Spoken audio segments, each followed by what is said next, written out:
Hi, my name is Gladys Joan Njenga. I am a person living with epilepsy. So I've been living with epilepsy for 8 to 9 years. My story begins way back in 2013. At the time, I was in class 8.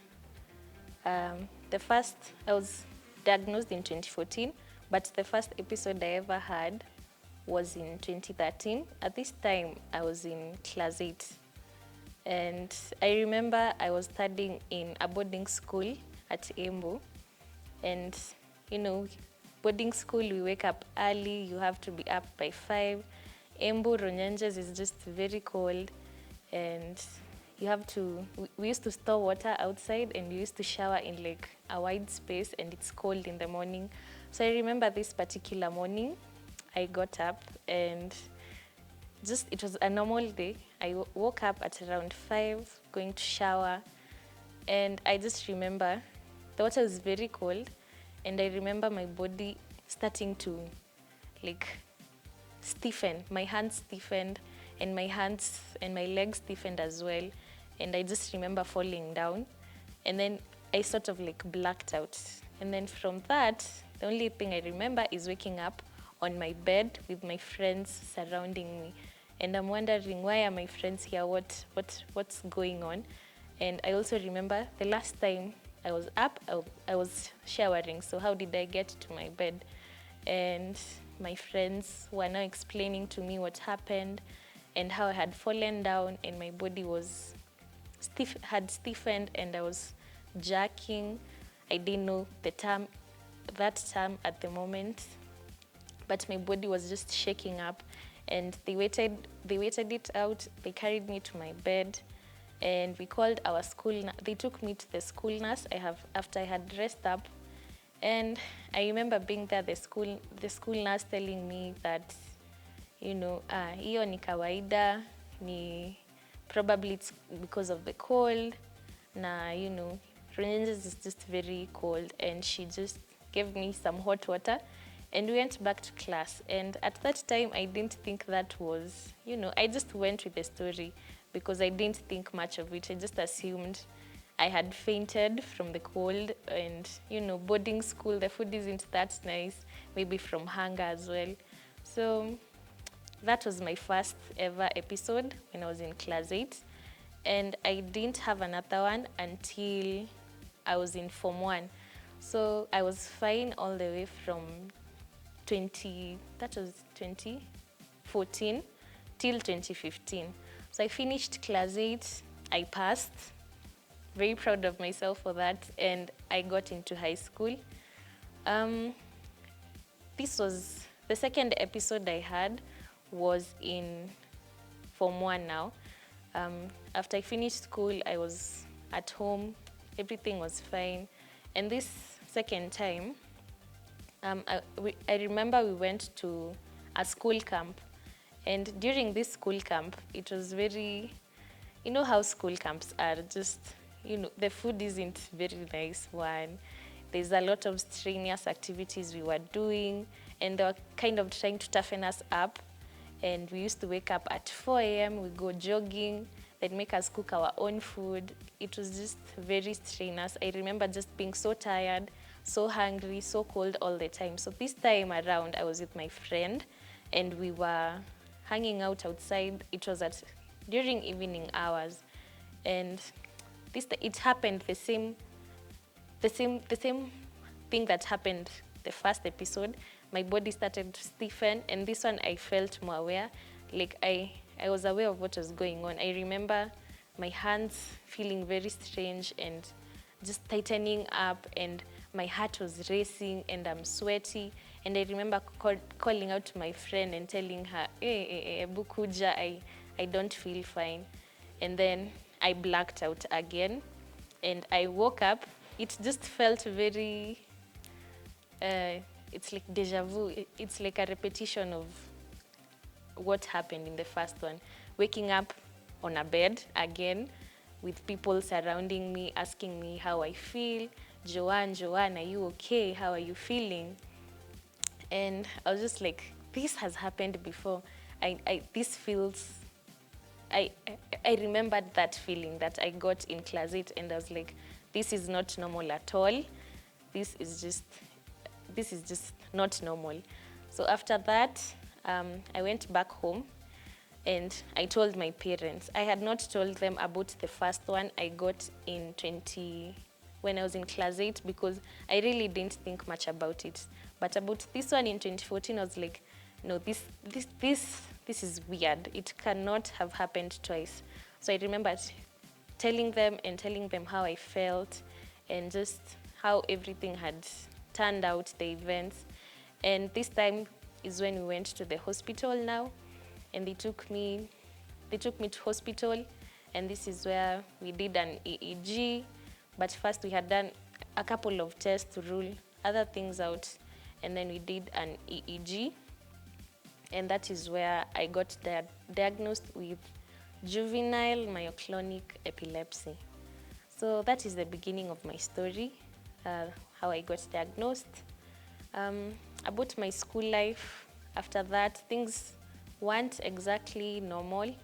I used to have jerkings and twitchings, and I'd just drop caps, or I'm writing and my pen just moves a lot. Yeah, but life just didn't feel normal. But I was trying my best and trying to understand what is going on during that time.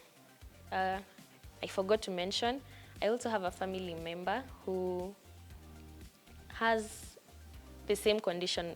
Now, when I got diagnosed in 2014, I have a family member who has the same. So it wasn't exactly new news, because she helped me a lot in understanding what was happening. We have different types, but she knew a bit about it and was aware about it. So I had support from her and my whole family and my friends as well. I was well supported, I was well cared for, and I really do not take that for granted, because I have had stories before, and I'm just very thankful that I had my family supporting me through it. So I got through high school normally. After that first attack I had in Form 1, I was put on medication at hospital, and I never really got another episode during the whole of my high school experience.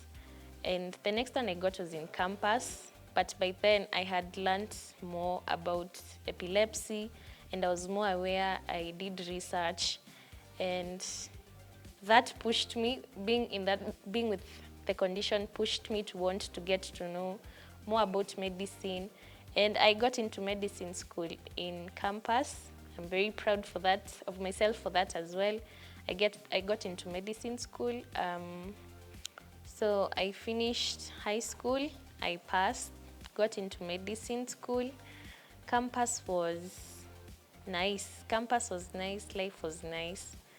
But being in the medical field, already being a medical student is difficult. So imagine being a medical student with epilepsy, that was even harder. But through it all, I got through it, and I thank God for that, because I had my doctors, I had my family members supporting me, I had my friends who have also been my very big support system.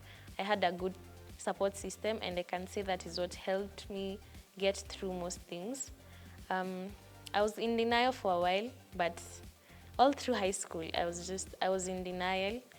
I didn't believe that I'm living with epilepsy for the rest of my life. And I remember during my diagnosis, my doctor was like, you'll only get medication for 1 year, and then 1 year passed, and he says, we are going again for 3 years because you're still getting the jerks.